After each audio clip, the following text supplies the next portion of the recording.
Got your coffee, Mike? Yes, I do. Season 15, you ready to go? We are ready to rock this thing. Okay. You going to open up the show with what went on with Oh, well, a couple things, yeah. Okay. And now for something special. The unit is self-contained with its own saddler, farrier, wheelwright and so on. It's a rigorous training dished out who know all there is to know about horses, and it brings results. We take you behind the scenes now to show just some of the interesting aspects of this training.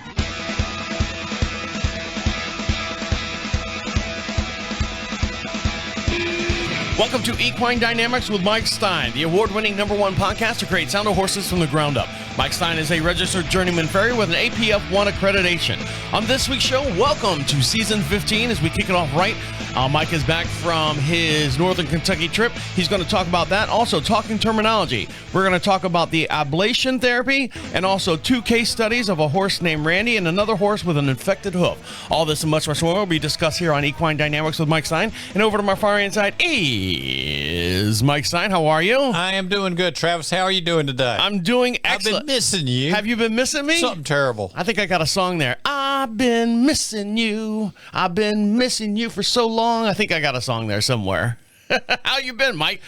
Doing okay. What's been going on? Did you make it through the snow? Made it through the snow. And did you make it through the ice storms that we had? I didn't have a lot of choice. Yes, got through it. So we broadcast just outside of Charlotte, North Carolina, a little town called Marshville. We sit on about 22 some odd acres here. We broadcast every Monday morning at 9 a.m. Eastern Standard Time. And you can join the podcast. The way you do that is go to equinedynamics.com. At the very top of the page says join the podcast. Your voice can be heard right alongside of us. Get your voice in now. You can be anonymous if you want. Throw your email in there so we make sure that you're not a robot. You're not an AI robot out there. And your voice can be heard right alongside of us here in the studio. I mean, if anonymous is a name you like, you can use any name you want. You know, and it's probably one of those, my name's not anonymous, it's onomanibus. You know, some kind of weird. That's how I'd spell it. Weird diversion of that name. So, Mike, where you been? You've been on a road trip for a while. Been on a road trip. Been dealing with weather the last couple of weeks. Road trip. Went to the Hoof Care Summit in Northern Kentucky. How did that go? It went well. Jeff did a heck of a job, as he always does. Jeff Coda from the American Farriers Journal. Yep. Ran into some several, friends that had been on the Shannon-Cole. I ran into Derek Papard. A lot of fans of the show. A lot of fans of the show, and a lot of people that have been on the snow. Simon was there, Curtis, and made some good contacts, and they always have some great lectures, really top-end stuff. Did you give away all the free swag and everything? I did. They were fighting me for it, knocked me down in the hallway, kicked me 3 times. My main concern, Mike, did anyone ask about me? Where was I at? That's the only thing. They don't even care about me. It's like, why didn't Travis come? Because Travis is not part of the Hoof Care Summit. Well, maybe you should be. I should be. Well, you know what? You know what it is, Mike? And it's not on the people that were there. I would have gone, but you know what? I was not invited. I'll invite you next time. Okay. There's my +1, right? What else have you been doing here in the last 4 weeks now? So this is the start of season 15. We got 12 weeks of doing this. And in the middle of the season, believe it or not, Mike, I'm going on a European tour. So we'll be gone for 2 weeks in the middle of it. But don't worry, we got several weeks of shows coming up. So what else have you been doing for the last 4 weeks that we've been off the air? Trying to beat the cold. Yeah, is that it for the most part? Yeah, but I had something interesting come across, and I was sent the last couple of days. And talking about the Outer Banks horses in the cold weather.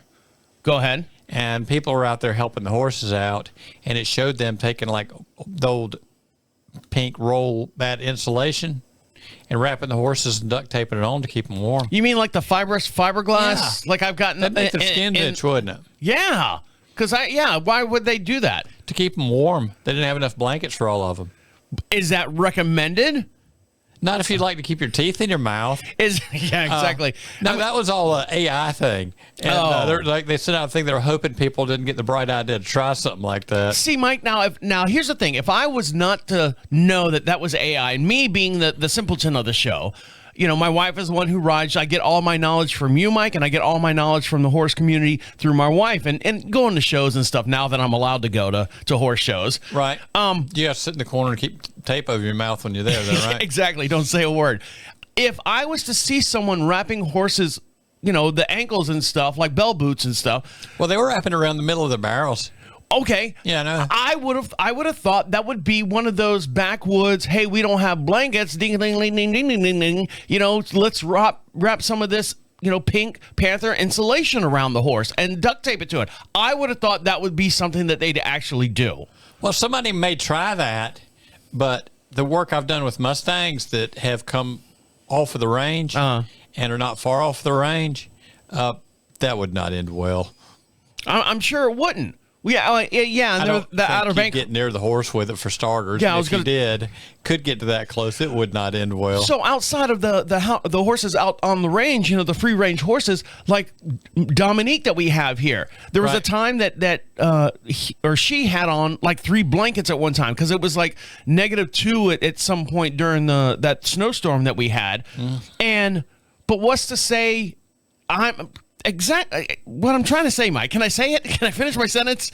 No, I don't think you can. If my wife was not here and I didn't have the information, I would have said, okay, I'll put a blanket on and then maybe put one of those insulation strips in between 2 blankets, because sometimes they're like 30 inches wide, the insulation that you put between the walls and stuff. Right. And it's got that paper cardboard backing on it.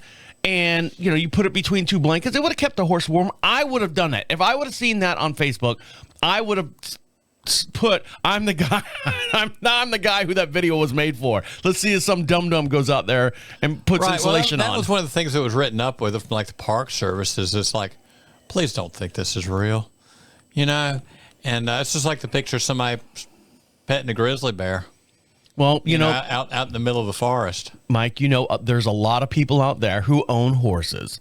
And you and I both know there's a case study that we're dealing with this week. There's a lot of people out there that have horses that don't understand exactly what their actual care is, what their actual needs are. Right. And it's all hearsay passed down from, Mama and Papa and, Uncle Theo and all them down there.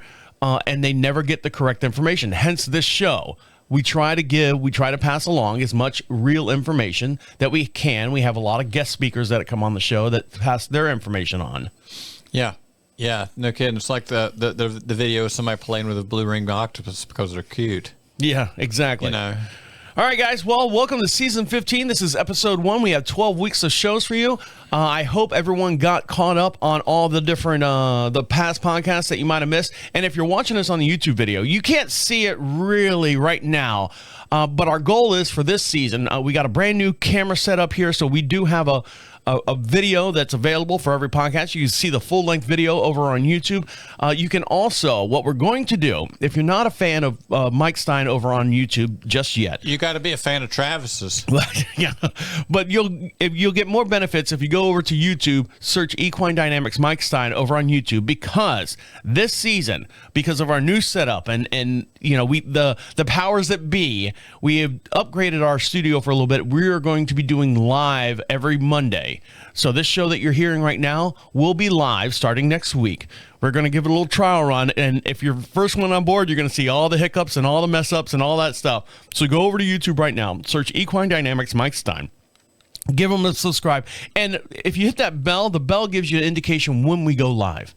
So if you want to see this in real time, how we do the show and all the stuff that happens in and out, our first real show, and that's our main thing. We want to start doing live streaming and capture that one audience right there that's sitting at home or doing something at home, I guess. I don't know. Or work, if you get caught at work watching it. So that's our goal for this season. Well, if you get caught at work, you should get a raise. You should get a raise. Hey, is that all right.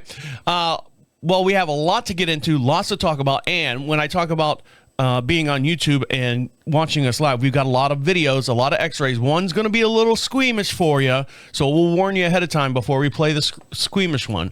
But we have visual effects, and you guys can watch them in real time as we're talking about it here. So welcome to season 15. We're going to kick it off with a bang. So stick around. You're listening to Equine Dynamics with Mike Stine. He'll be right back. There you go. First one in the books. Right.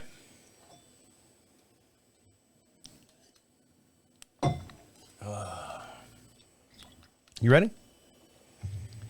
Yes, I am. Ablation therapy? Ablation therapy. Yeah. Oh, ablation therapy. Ablation therapy. Alabation therapy. We can use that too. Okay, we can use it all. Here we go. Right. Get it all out now. Yes. All right, here we go. Welcome back to Equine Dynamics with Mike Stine. Make sure you follow him over on Facebook as well. And you're going to see he's been posting a lot of pictures from the American Hoof Summit. Make sure you follow him over on Facebook. Mike Stine also posts a bunch of different articles that he's read through and would deem them, credible as far as valuable information for you. So if you're tired of going through your scroll feeds and seeing all the negativity and stuff like that, fill it up with some positivity by going over to Facebook right now. Search Equine Dynamics Mike Stine. He's got 2 pages. He's got a personal page and a business page, and it's a great follow. He posts a bunch of different things up there. He posts, a whole bunch of different pictures and stuff from the International Hoof Care Summit. Thank you very much for filling in. And that's over to my far right side, my very own filling in guy is Mike Stine. How are you? I am doing okay. So, you posted a bunch of pictures over on Facebook, so make sure you do that over there as well. Follow him on Facebook. Right. Now, this is the part of the show where we talk terminology. Now, remember I said about all... Yeah, talking... Terminology. What's terminology?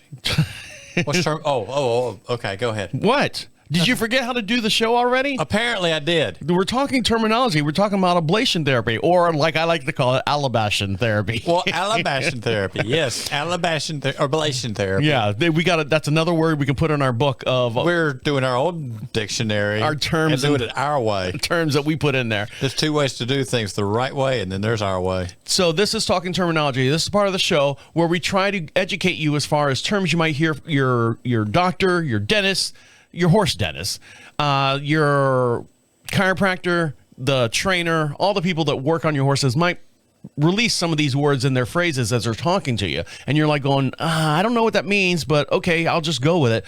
And so we define them here. So when you hear them, you know kind of what they mean. This week, we're talking about alabation therapy, Mike. So what is... Ablation therapy. I said it again. Ablation therapy. So what are we... Thank you for keeping me on track, Mike. When you're doing alabation or ablation therapy, right? I'm not sure if I'm saying the right word. It's ablation. But it's to remove dead necrotic tissue, to remove it, and in whatever way.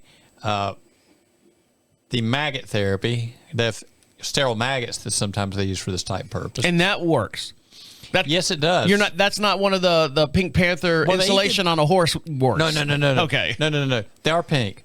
But the maggots eat the dead tissue, and every couple of days you got to clean out. And because it does get kind of oozy in there from, what the maggots do with the tissue they eat. But you can use them to clean up tissue, and that's been used quite a bit. Even in modern day times. In modern day times, yes. There's a horse somewhere that's got, the sterile maggots in a wound or something now, somewhere. And, of course, if you leave it open and let the regular maggots get in there, well, that's kind of a different deal. But they do eat the dead rotten tissue. So are the maggots a certain breed of the fly? Like a certain fly? It's not like a household fly or a bot fly or anything like that. I don't know how you would do that. I don't know, but apparently they say they're sterile. Okay. And so I don't know how they come up with a sterile maggot. Well, I'm sure they're probably, hormone injections. Yeah, that or they're some kind of hybrid that they do in a factory somewhere. Some chemist guy is... They're factory maggots. Factory maggots, that's it. They punch a clock when they come in. They got a little hard hat on. I got no idea, but they are a little different color. And they do serve a good purpose, but you've got to, maintain your work. In fact, we've had feet in here with that had the sterile maggots in it before. On the show, yes. On the passion, not physically here in the studio. Not in the studio. We can. No. There's too much money in this studio for me to have maggots around here. That's okay. It's your stuff. I don't care. Exactly. So on my handy dandy cheat sheet here, sent to us by our producer, we appreciate them very much. I have here that says ablation therapy, I said it right this time, is the procedure used to destroy abnormal tissue or dead tissue. I mean, how does a maggot know between abnormal or dead tissue? I guess it would be, but... Well, what do you consider abnormal? You have to get into their minds. What would you consider abnormal tissue? Infected tissue, not healthy tissue. What about like scarring tissue? Would that fall into that category, or is that outside the realm of what that maggot would eat? We would have to call our veterinary friends and talk to them about this one. You can call us right now at 704. Give Mike's number out here. Well, you can also email us too. Go over to equinedynamics.com at the top of the page. You can email Mike any of these answers and stuff. And don't forget, like I said over on YouTube, we have a bunch of videos, little short-length videos. You can comment on those as well. All right, when we come back, we have 2 case studies. We're going to talk about the coffin bone on one horse, and then the second horse. The first horse's name is Randy. And the other horse that Mike has affectionately called Tripod.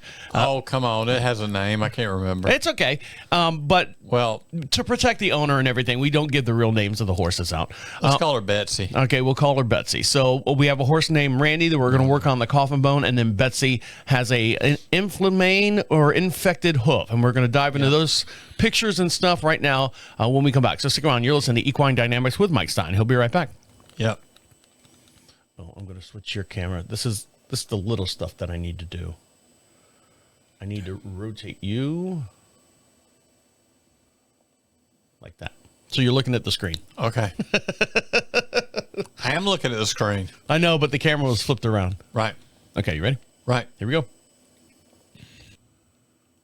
Welcome back to Equine Dynamics with Mike Stine. Like I said, you can email Mike Stine at any time. Go to equinedynamics.com. At the very top of the page says contact us.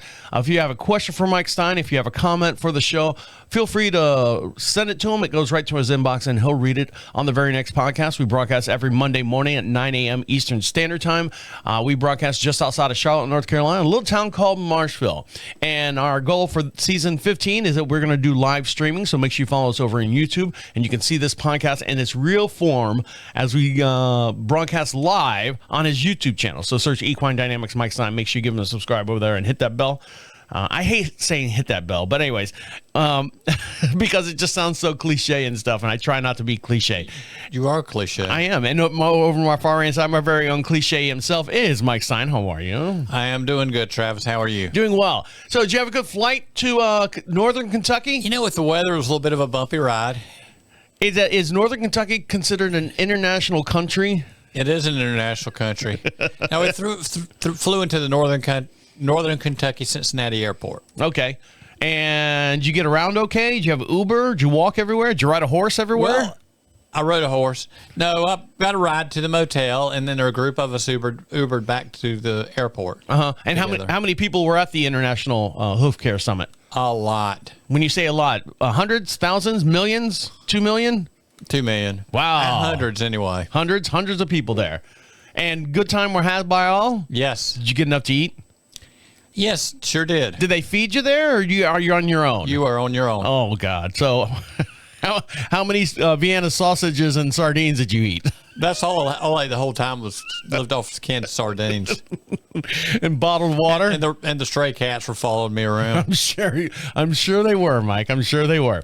All right, so now we're going to talk about a case study by a horse named Randy. And tell us a little bit about Randy before we switch over to the pictures that we have here. So how'd you get a hold of Randy? Why are we talking about Randy? And what are we doing to Randy? Well, Randy was a little gimpy on the hind foot. And I was asked to take a look at it. So we did. And Randy had some undermining of the frog and a little infection under there and all that. So we kind of took care of that. Okay. So I'm going to switch over to camera 4 here. And what are we looking at here, Mike? Right. That's the bottom of the foot. And if you look at the bulb of the heel on that really light side. Right here? Yes. The outer covering is pretty close to removed there of the frog. And as we clean it out, it's kind of more removed. But you're getting all the way down to your digital cushion because it was just separated out. And was he walking okay on this, or no? He was gimpy on it. He was sore on it. Oh, you did say that. Bulb of the heel was sore. Yes. And Mike, I can buy you some new gloves here if you need them. Well, I mean, for what you pay me, I can't afford new gloves. All right, so here's the next picture of what we're looking at, and this is all cleaned up. That's cleaned up on that side pretty good. You know, I brought back the bulb of the heels a bit, or brought back the brought back the heels. There's still some cleanup to do on that foot. It's not completely trimmed, but that area that was raw, we separated that out, and that was not the finished job. But in this kind of situation, because I want to treat the fungus. Yes, you do, but when you're down to sensitive tissue, you got to be careful about what you use, and you need to talk to your vet about that, because you don't want to burn. Pain-wise, you don't want to burn it, and you don't want to burn and damage the sensitive tissue. So, and it will grow back in time. I mean, we have plenty of feet that are infected and rotten and everything else. We take the infect, take it down and get clean foot there. Now, if the horse was done on a regular basis, which I'm assuming this was not.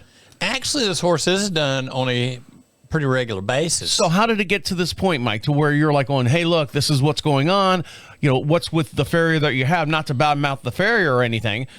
He might not have the experience. He might not have the knowledge or what to look for. With the weather the last little while, it had been in the wet, mucky, kind of wet, mucky conditions. And, you had what you had. There, like I say, there was more cleanup on that. That was not the finished job, but but you can see where the frog had been undermined. On the other side of the frog, it hadn't been touched at that point. But down the side that the infected tissue was on, went up under the frog and took that out from close to the tip of the frog back, and had a similar situation as far as digital cushion showing. Now, this little bit right here, this clear... that's where I just taken a little bit off the knife. Okay. You go in a little bit at a time. You don't want to be ultra aggressive. You don't want to just go in there and take stuff out. And then with the probes, you could kind of probe up under there and see how far it went before you just start removing stuff. So how's Randy now? Randy is doing all right. Randy is working now. Is Randy running around now? He's not lame now. He's not lame.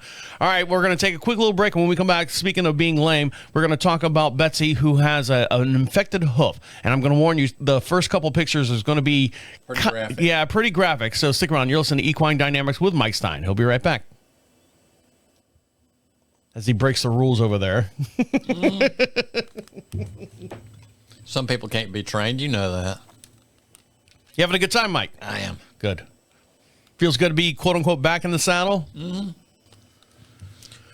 I think our energy-wise, the last little bit of this last round, and now it's picked up. Yes. What do you mean the energy? My energy's always the same. I'm trying to get mine to match yours.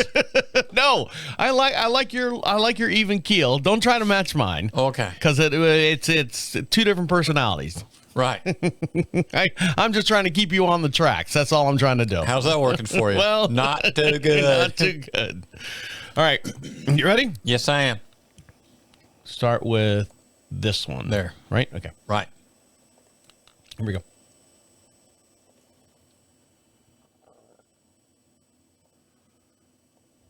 Welcome back to Equine Dynamics with Mike Stine. Don't forget, you can join the podcast, and I really mean it. You can physically join the podcast, and the way you do that is go to equinedynamics.com. At the very top of the page says join the podcast.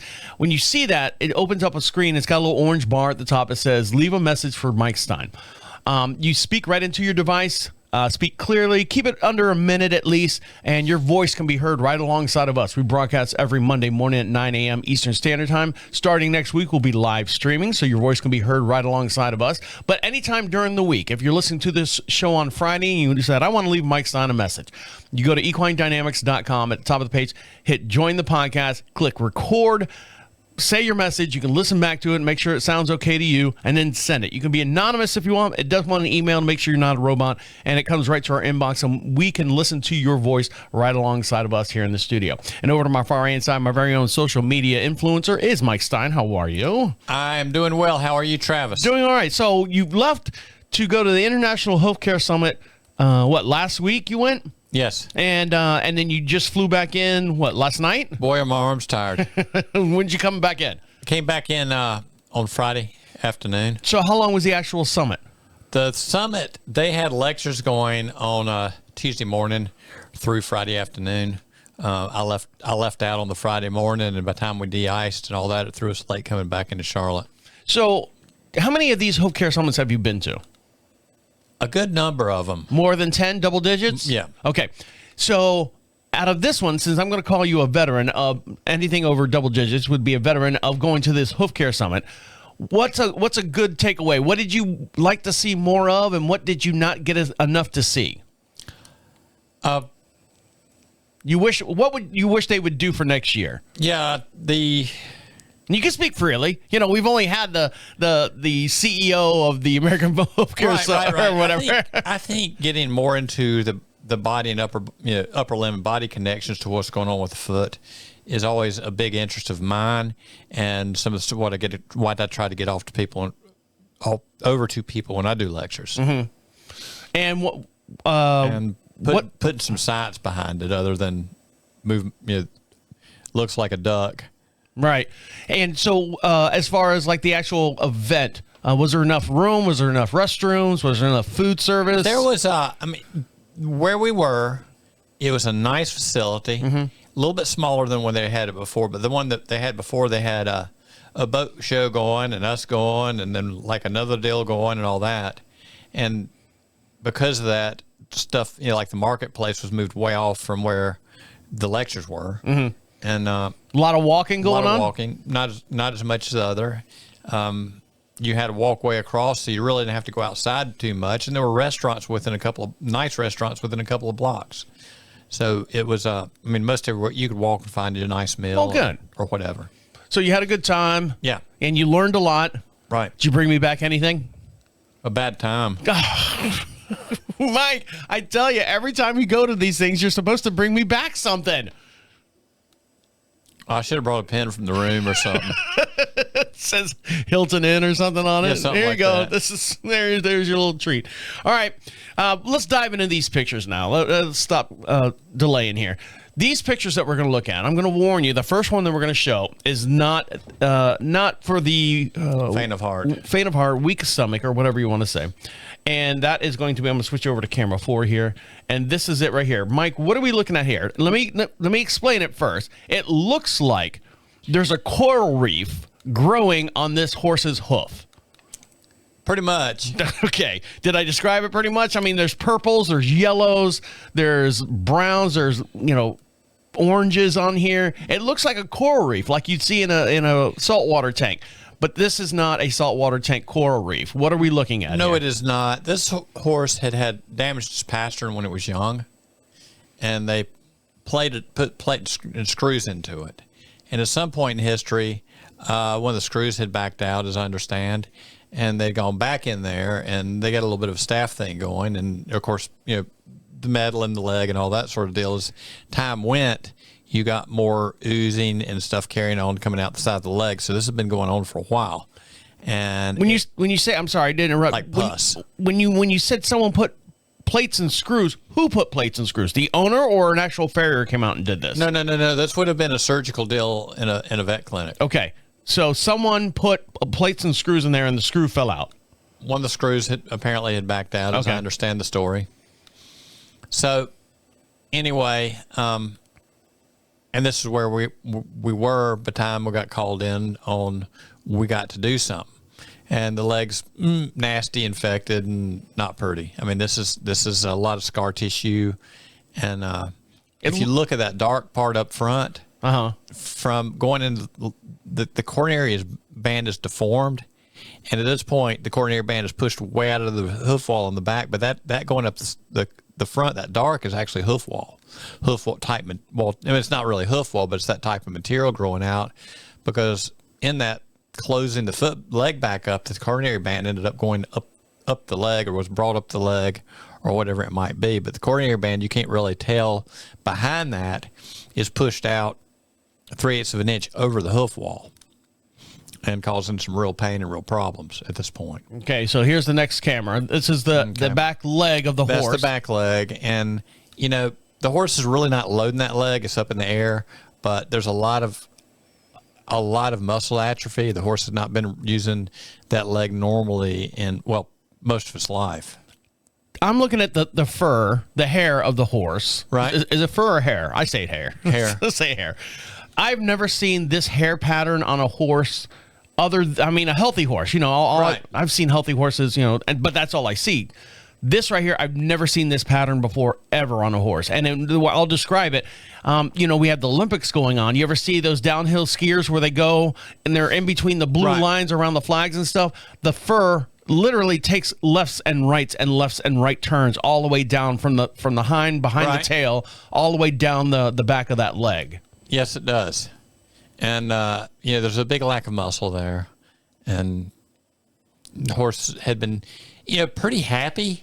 In fact, she was kind of herd boss, believe it or not. A lot of attitude. I think that's the one thing that kept her going was attitude. She was not hard to deal with, but she had attitude towards other horses for sure. So here's an X-ray. There looks like a lot of pins in there. There's some hardware in that leg, and you can see, think about where that hoof material came in, where they opened up and went in. And if you look at the coffin joint itself, that does not look real good and healthy. Down the next joint down, well, there's supposed to be a joint right there that's dark. And the joint spacing's not good. You've got that big dark spot up front, got infection in there, and not a good day. What caused the initial hardware to be installed in here? It looks like this would, like if you had a fractured leg or a crack in your femur. I don't know if it was a ligament tear or something. They stabilized the pastern joint to where it wouldn't move, or what was going on. Because in a horse, the pastern joint itself does not flex that much, so they can operate pretty normally without a lot of movement in the pastern joint. They do lose some range of movement. There's no way not to. I'm looking at 1, 2, 3, 4, 5, 6, 7, 8, 9 screws that I can see right here. Right. And maybe 3 or 4 inches of upright material? Something like that, yes. And they got 2 plates in there, and you'll be able to see that on the other X-ray. All right, so here we go to the other X-ray. Oh, here we go. Yeah, they're side by side. I see. Yeah. Okay. So, yeah. And so we all had spoke with the owner about options on there. And that top screw is backed out. I don't know if that one was set that way to start with, or that's where it is at this point. So if it backed out, is it pushing into the actual meat and material of the? Well, it's got to be. Yeah, it's got to be. But the owner was all in to do everything possible for this horse, and we've all got to make our own decisions, and everything was laid out on the table as far as prognosis and everything else. And she says, I want to try something. And so the vet crew that I work with a lot said, we talked about it, and it's like, what is best outcome? And it's questionable, but she was determined that something had to be tried. So we did. And speaking about being laid out on the table, this next picture, it's a short one. You've got the horse's leg on its side. Got the hoof cradle up under it. Yep, hoof cradle under it. Are you just shearing that whole hoof off? No. Oh. There is more opened up and went up under the coronary band, but where the coronary band was pushing over the hoof, we were relieving the pressure. And we put a layer of felt, medicated felt in there. They put some antibiotic beads in there. And we put felt directly over that wound. And as you go up the leg, that area, that dark area that looks like is kind of deformed hoof, we cut most of that out, cleaned up. The vet cleaned up a lot of dead, ugly tissue with scapula. Was the vet there during this time when you were? Yeah. Okay. Oh, yeah. The vet, the anesthetist, the condition the horse was in, decided really did not, because it was just basically at this point it's non-weight bearing on his leg. Right. And did not want to haul it to the clinic and put it in the surgical room. So it was a case of let's do it on the job site. Okay. And and one of the questions, and I hate to say this, how did it get to this point? I mean, at some point you have to look, because that hoof. Let me go back to that picture there. That hoof, the first initial, this picture right here, all that right there does not happen overnight. No, it does not, and it was into that kind of condition by the first time I laid eyes on the horse. No, let me go back to that picture. I skipped over here. And there it is. Yeah, that did not happen overnight. No, it's not. And if you look at that lateral X-ray, which would be the next one forward. Okay, hold on. I do believe. There you go. There you go. Focus in on that coffin joint itself, and there's a high likelihood there's infection in the coffin joint itself, which is kind of a no-win situation. But, the vet, the horse has been looked at. They're changing wraps. The vet's done antibiotic infusions, and hopefully, you do the best you can in any situation, no matter what. But this is one of those deals that somebody needs to think about very hard as to what they're doing and what the horse is going through. See, I would say that if you were to show up, you'd have me put down. Well, I know. Yeah, I would put you down. I'm more upset about the owners letting it get this far. And then when you show up and you have to look at it, and you're like going, it would be no different than if I had a child and I brought my child in with bruises and stuff and go, hey, he broke his arm. Well, how'd he break his arm? Well, I kind of grabbed him, or, well, it's an abuse. Here's plain the and simple. deal. It's an abuse of a horse. Okay, here's the deal. You look at the horse right there where we are at that moment. But if you went back 3 or 4 weeks, she was running everybody off food out in the paddock before it was really oozing stuff. And then when it started really oozing stuff, it was really oozing stuff, and she went completely non-weight bearing on it. And it was due to infection. But she was the herd boss. So, and she didn't seem, I'd seen her before. She didn't seem to be that really painful. It was just awkward the way she moved. She's a herd boss because she's pissed off because her foot's that way. Yeah. Don't get around me. Get off me. That type stuff. She'd tell people, go away, don't bother me. Yeah. And, so she had a little spunk to her. And she really, it's like she was relaxed, easy to deal with. And as far as all that goes, but she really, she went in and out every day. That pasture never worked normally, as far as that goes, but she did that for a good many years. And then with the hardware backing out and all that kind of stuff, it just got to be a bit of a mess. And but think about these things, just like, say, with laminitic horses. Earlier prevention is much better than waiting until we got a train wreck. Right. And this was definitely a train wreck. Right. All right, guys, one more little segment, and we'll let you get back to playing with your ponies. You're listening to Equine Dynamics with Mike Stine. He'll be right back. All right, what did we learn? What did we learn? I don't know. There's a couple things I need to fix. Like that says cheening sounder horses instead of creating. Right here. Yeah. I don't know if you can see that. Stupid AI. Here we go. Yes.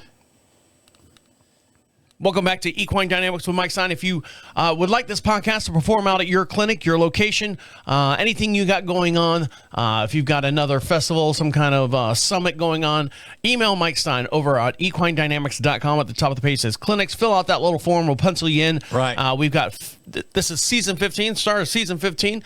We got 12 weeks to show here, but even when we take breaks and stuff, we're available year round. So go to equinedynamics.com. At the very top of the page says clinics. Fill out that little form, and we'll pencil you in. We'll bring this podcast right to your very own front doorstep.